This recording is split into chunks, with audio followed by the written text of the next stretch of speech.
Good morning. Well, I'm going to tell you a little bit of a story. Before I do that, I'll show you Rocky. He's asleep there. He's asleep on me there. He's pretty heavy. He actually puts my legs to sleep when he sleeps on my legs. But there he is. Anyway, he's having a sleep. He's had his treats and everything, and now he's having a rest. And anyway, I don't know how much time I have on this phone. It's been cutting out early. And so I'm going to try to be quick about it, and I'm not going to get into a lot of detail with this story. I posted a video about what happened about this thing a while back, and I took it down because it caused a lot of friction in my family. It caused a bit of a rift between two family members anyway, and I don't want to do that. One of the reasons I'll never write a book, I've had people tell me I should, is that reason. Because I don't want to cause problems like that. I don't want to go after people, or whatever. I just don't want to open a can of worms, is all. But anyway, the basic outline of the story is this. In 1982, I went to stay with my dad and my stepmother. Couldn't live with my mom, and there were reasons for that, but which I won't get into. But anyway, I went to live with my dad and my stepmother, whom I also couldn't live with, for reasons that I won't get into very much. But one thing I will say is my stepmother was kind of prone to flying into rages, this blind rages. And she used to pull a knife on us, on me and my dad both, this Wilshire Ever-Sharp knife that she had in the kitchen. And that thing was razor sharp, and it was big, and it could hurt you. And she'd pull that on us. Well, I used to go to Mass on Saturday night. I was a Catholic. I go over to my grandparents, and who were devout Catholics, go over to their house, and then from there we go to Mass. And of course, in the early 80s, you did not, like in 1982 this was, you didn't go to Mass in your jeans. You wore a suit. So I put on my suit and I was headed out. She saw me with my suit on and she knew where I was going anyway. She flew into a blind rage because she did not like Catholics. It's funny because later on in life she became a Catholic, but at that time she didn't like Catholics. I haven't been a practicing Catholic for over 30 years, but back in the early 80s, I was a devout Catholic. Anyway, I was 14 years old in 1982, and she flew into a rage. She pulled a knife on me, chased me out of the apartment and down the stairs and onto the street, told me that if I ever darkened her doorway again, she'd cut me up, basically.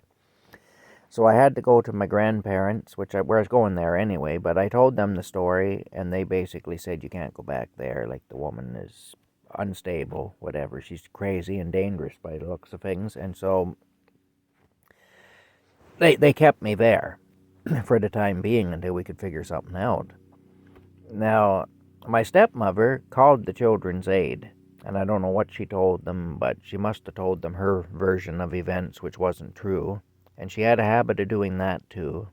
And anyway, I got a visit from a social worker, and the social worker said, basically, it was an older lady, this social worker was, and she said, I don't want to deal with a teenager. I don't like teenagers. I've had trouble with teenagers in the past. And it's funny, anytime I make a video like this, my face gets itchy, you know. Anyway, I've had trouble with teenagers in the past. I'm not dealing with you. I'm labeling you incorrigible, and I'm having you locked up. And so that's what she did, and I went to reform school. I was in jail for 7 months. Went to jail in 1983 in February and got out in late August, the end of August of 83. Early February to late August.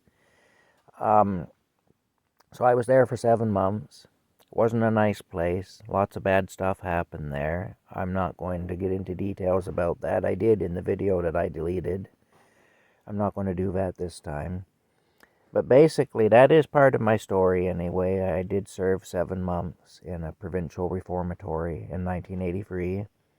I had my 15th birthday in jail, my birthday cake was a bran muffin with a candle in it that was given to me by the guard that was supervising me in the kitchen, because my job in the institution was I worked in the kitchen. And so I had to be in the kitchen at like 4:30, 5 o'clock in the morning to make breakfast for the institution. I didn't like bran muffins, but I ate it because when you were told to do something in there, you did it. So I'll just put it that way.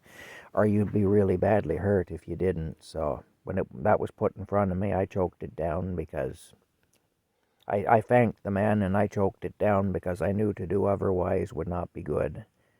And that's just how it was in that place anyway. But, I'm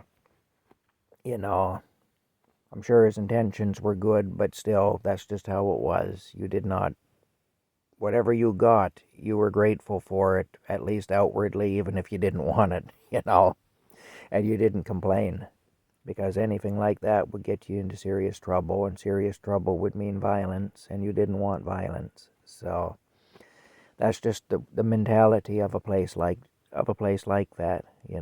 That's the mentality of a jail. That's how things are. And in those days, in particular, in the old days, things were pretty rough. I mean, society was more violent in many ways than it is now.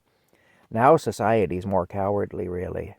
People now are running around, with all kinds of weapons and things, but they're really not as violent as they were. They're kind of wimpy, really. But when I was young, we used to go at it with fists, and it was tough. And no, I mean, most of the time you weren't using deadly force, but there was a lot more violence, but it was, I don't know, it wasn't like it is now, that's all. But anyway, that's another video if I decide to make it, which I probably won't. But anyway, it's just my opinion of the difference between now and then. Generally speaking, in those days we were probably quicker to be violent, but the weapons didn't come out like they do now. That's the thing. So anyway, that's what happened. I was there for 7 months.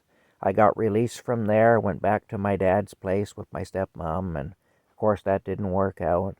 And so I went from there out into the work world. Got a job in a factory at 15.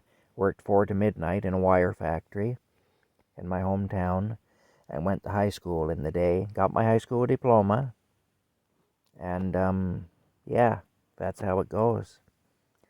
So anyway, I can say though, those days of being on my own and working and going to school, they were tough, but they were actually some of the best days of my life. And I look back upon them now with a fondness that maybe I didn't have at the time. When I was going through it, I was just too busy trying to survive to really understand that those were actually some pretty good times. But anyway, that's where we're at. That's where I'm at. That's where I was at. Maybe it answers some questions for anybody who has wondered some things. It may fill in some gaps. Like I say, I'm not going to say any more about it because it did cause some friction in my family, and I'm not looking to do that. There were certain people that didn't know certain things because I had sheltered them from them. And then there were other people who downplayed their role in certain things, and they got outed by my video, and it caused a lot of problems anyway. And that's all I'm going to say. Anyway, there you go. Hopefully what I just said won't cause problems. If it does, then this video will disappear too. So I guess I'll learn my lesson again. But anyway, that's where we're at. I hope you're all having a good day, and I'll talk to you later. And I'll leave you with Rocky, a picture of Rocky, because he's prettier than I am. There we go. There he is. There's my boy. Fast asleep. Just asleep of an angel. Talk later.